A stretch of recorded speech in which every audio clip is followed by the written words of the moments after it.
कपड़े धोने वाली बहू। शादी के पहले से ही विभा को कपड़े धोने का बड़ा शौक था। कभी नल के नीचे तो कभी तालाब के पास। अरे मेरी नीली वाली लुंगी नहीं दिख रही है। विभा की अम्मा, कहाँ रखी है लुंगी? अरे वो तो विभा ने परसों ही धोकर रखी थी आपकी अलमारी में, देखो वहीं होगी।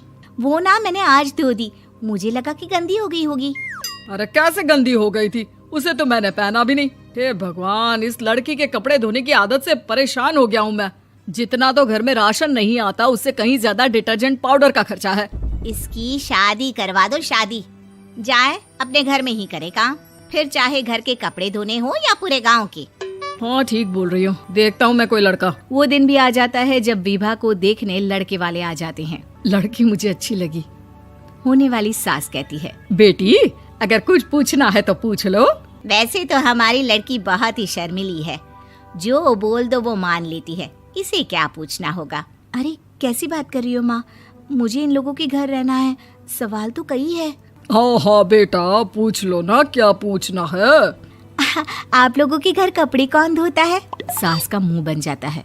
देखो, अगर तुम ये कहना चाहती हो कि तुम्हें कपड़े धोने नहीं आते तो सुन लो, कपड़े मैं ही धोती हूँ, लेकिन तुम्हारे आ जाने के बाद मैं रुमाल तक नहीं धोऊंगी। अरे चुप रहना भाग्यवान, बहू बेचारी घर आई नहीं, उसे डराना शुरू कर दिया।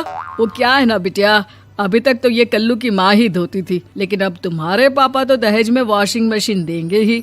तभी विभा की माँ बोल पड़ती है, सवाल भी पूछा तो क्या। वैसे भाई साहब, मशीन की तो फिर भी कपड़े धोने की कैपेसिटी होती है। मतलब जो बिटिया दे रहे हैं ना विभा, इसे कपड़े धोने का बहुत शौक है। ये आप लोगों के क्या, आस पड़ोस गांव मोहल्ले सबके कपड़े धो दे और उफ तक ना करे।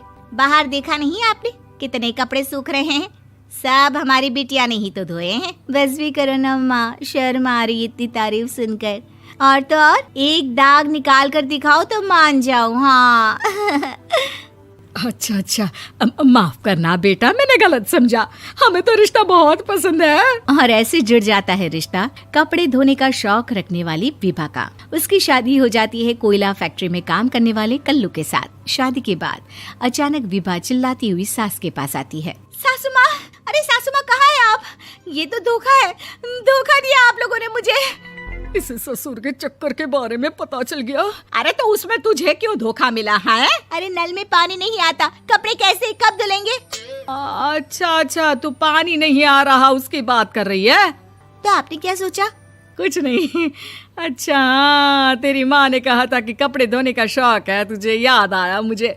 शौक बोलकर कपड़े धोने वाले मेरे जुनून को कम ना आके सासू माँ, कपड़ा धोना मेरा गुरूर है। तभी पति भी वहाँ आ जाता है। अभी मैंने इसे सनी देओल की फिल्म दिखाई है, उसी के डायलॉग मार रही है माँ। अच्छा सुन, साफ साफ बता रही हूँ, पानी सुबह 4 से 6 और शाम को 10 से 12 आता है, समझी? विभा टाइमिंग सुनकर हैरान हो जाती है। ये क्या भूतों का मोहल्ला है? सुबह 4 बजे उठकर कौन कपड़े धोता है? 4 बजे टंकी में पानी जाता है, फिर सारा दिन धोना ना, किसने मना किया? अरे कैसी बात कर रही हैं? 200 लीटर की टंकी में कितने कपड़े धो लूंगी मैं? सुबह ही उठ जाऊंगी मैं। अब क्या था, विभा सुबह 4 से लेकर रात के 12 बजे तक कपड़े ही धोती रहती। एक रोज सास पड़ोस से निकलकर कहीं जा रही होती है कि साथ वाली कहती है, हाँ कल्लू की माँ, जरा ये बताओ कि 2 साड़ी है, 2 ब्लाउज और एक पेटीकोट और एक नाड़े वाला लंबा कच्छा। हाँ तो? अरे तो क्या, कितना लोगी धुलाई ये बताओ। धोबन दिख रहे हैं हम क्या? हमारे पति सरकारी नौकरी से अभी रिटायर हुए हैं और बेटा सुपरवाइजर है कोयला फैक्ट्री में। धोबन समझ रखा है हमें? हाय रे कल्लू की अम्मा, माफ कर दो, वो तो मोहल्ले में यही सब बता रहे थे कि तुमने बहू को कपड़ा धुलवाने के काम में लगा दिया है। सास को पड़ोसन की बात सुनकर गुस्सा आ जाता है। वो घर पहुंचती है जहां घर के बाहर ही इतने सारे कपड़े सूख रहे होते हैं जितने कि किसी धोबन के घर पर। अरे ओ कल्लू की दुल्हन, बाहर निकल। माँ जी यहीं आ जाओ, बाथरूम में चादर धो रहे हैं हम। अरे अभी हम धोते हैं, तुमको बाहर निकलो। ये आस पड़ोस वाले बोल रहे हैं कि हम बहू से कपड़े धुलवा कर उसे कपड़ा धोने वाली बना दिए हैं। अरे छोड़ो ना माँ जी, किन लोगों की बातों में आती हो? आस पास के लोगों का तो काम ही होता है कि वो किसी तरह सास बहू को लड़ा दे। बहू सारे घर के कपड़े धोती है, ये क्या कम है? बोलिए। सास को भी लग जाता है कि वो बहू का ये सनकीपन नहीं छुड़वा सकती, इससे अच्छा है कि खुद ही चुप हो जाए।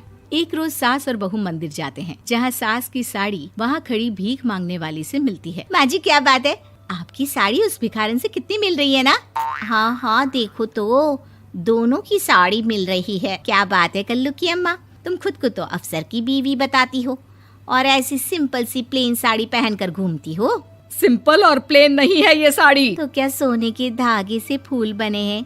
कुछ भी सासू माँ, कुछ भी। हाँ बने थे इस साड़ी में सोने के धागे से फूल। मेरे पति लेकर आए थे मद्रास से स्पेशली मेरे लिए 10,000 की। ताहे भाई साहब इस भिखारन के लिए भी सेम टू सेम साड़ी लेकर आए होंगे 10,000 की। सास उस वक्त तो कुछ नहीं कहती, लेकिन बहू के साथ घर आती है और अलमारी से एल्बम निकाल कर लाती है। ये साड़ी देख रही है, ये वही साड़ी है जिसे मैंने अभी पहना था। इस साड़ी में ये जो चमकदार फूल दिख रहे हैं ना, ये सोने के धागों से काढ़े गए हैं। लेकिन तू लोकल वॉशिंग मशीन ब्रश से घिस घिस कर सारे फूलों को निकाल कर साड़ी प्लेन कर दी। मुझे माफ कर दीजिए सासू माँ। और तो और, जब मैंने तुझे तेरी गलती के लिए कुछ नहीं कहा, लेकिन तूने तो सबके सामने मेरा मजाक ही बना दिया। क्यों? बहू को समझ में आ जाता है कि अब से उसका कपड़े धोना बंद।